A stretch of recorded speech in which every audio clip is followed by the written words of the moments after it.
Hey everybody, Chris here. So a lot going on in the markets this St. Patrick's Day as we have big economic news coming this week that could affect the markets, and somebody's betting big against it.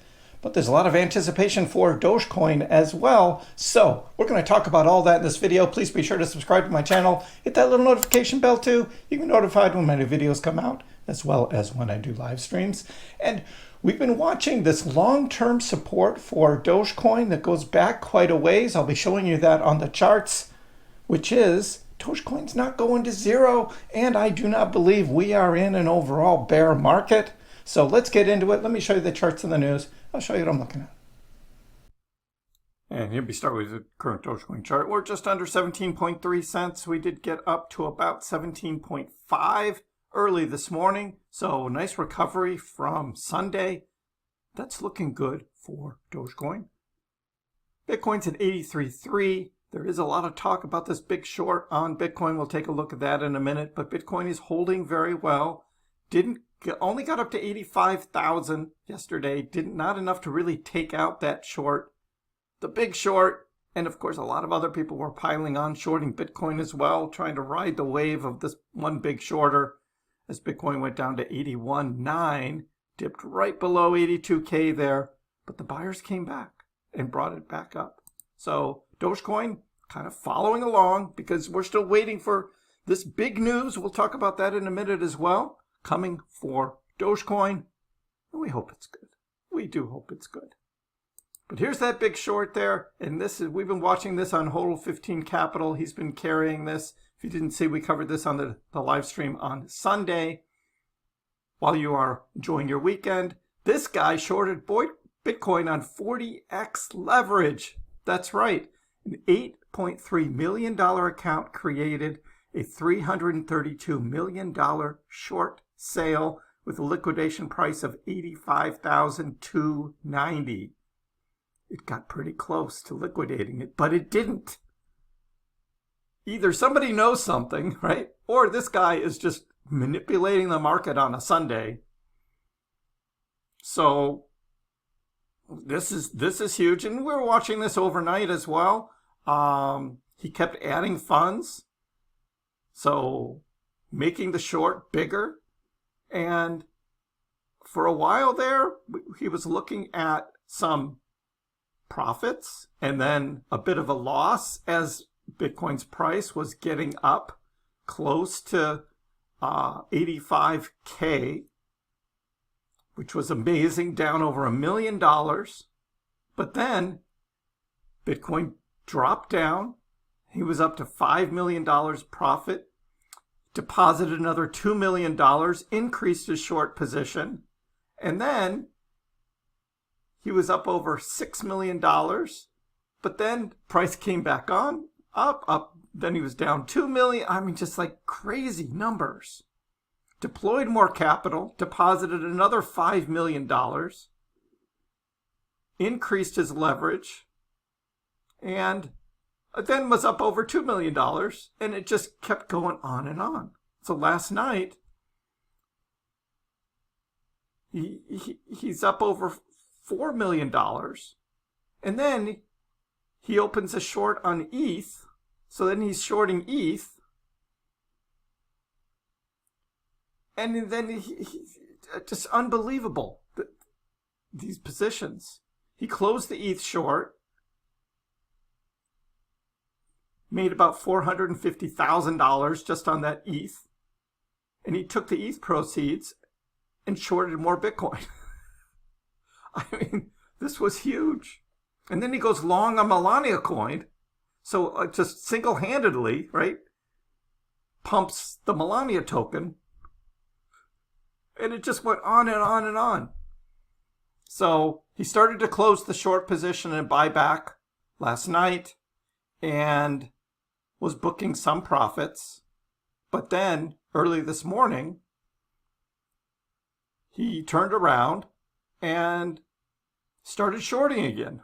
So I think he thinks that the stock market is going to open in the red. I think the futures trading was showing red for stocks. And so he's reopening new short positions, tripling down. using all remaining margin capacity to short 770 Bitcoin. And his liquidation price is now 83,667. So that's pretty close. 83,667, and we're at 83.2. It looks like there was a spike up this morning though that went up to 83.8. Did he get liquidated? I don't know. We're waiting to hear. This says 83,667. Interesting. Well, we'll look at this on the live stream and we'll follow up on Monday afternoon and we'll see how that ended up. But that was bringing down the markets. But if we zoom out and we look at the big picture on Bitcoin, we've had these 20% drawdowns during this entire bull market. This is no different. It's really no different. If you want to keep things simple, group corrective periods, Bitcoin has seen 5 major pullbacks in this cycle so far. Why is this a bear market all of a sudden? Because we've been here before. We've been here before. Look at all the shorts though. There's big shorts up here to be taken out. Above 85K. Huge $100 million shorts. People piling on, shorting Bitcoin, thinking this is a bear market. And I don't believe that. So let's see if we get some kind of short squeeze and start to see things move up. Hard to do right now. Think there's this FOMC meeting on Wednesday and people are like all upset about it. I already know what's going to happen, right? No interest rate cuts. It's just going to stay the same. We're going to be waiting for Chirpow's words, right? Is he going to be hawkish? Is he going to say something that's going to upset the markets? We'll be watching. But that's Wednesday. We got to get to Wednesday first. Meanwhile, Dogecoin has flipped Cardano. We saw that yesterday. So Dogecoin is now the 8th largest cryptocurrency. Again, reclaims spot number 8 as it's outperforming Cardano and is really good support for Dogecoin.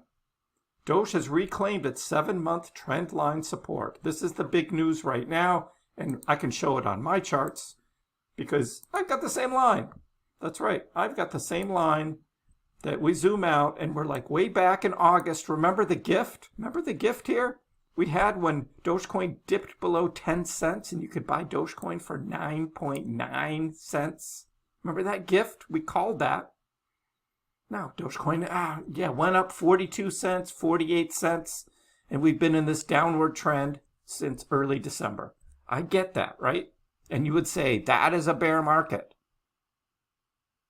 But overall, compared to Bitcoin, Bitcoin continued to move up into January, hit a new high of 109, and has been drifting down since then. A lot of volatility, a lot of shorting of Bitcoin, that's for sure. But Bitcoin is making a recovery since it closed that CME gap, right? And is starting to move back up. So we're starting to see a shorter term channel up on Bitcoin. Doge could be starting the same thing. So we will be watching that.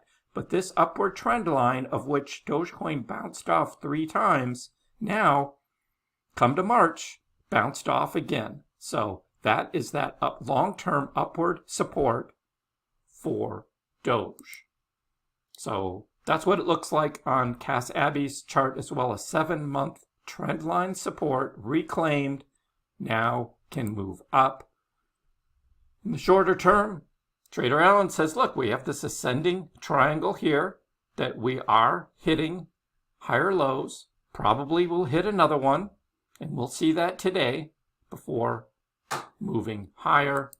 And Dima Potts is still on this bigger 4-year cycle thing, looking particularly at 2017. Very similar trading as to 2017, where we've already had this big purple run pullback. Here's the purple run and the pullback. We could have that next run coming. 2021 was different. It was just up only. January, April, May, it was just up. That was a crazy year. Maybe this isn't the same, but there is kind of a similar setup happening. So we'll be watching that. He's talking about like $10 Dogecoin. I just disregard that. It's like Doge hasn't even gotten to $1 yet. So let's hold our horses on that. To the moon, yes, I definitely agree with that.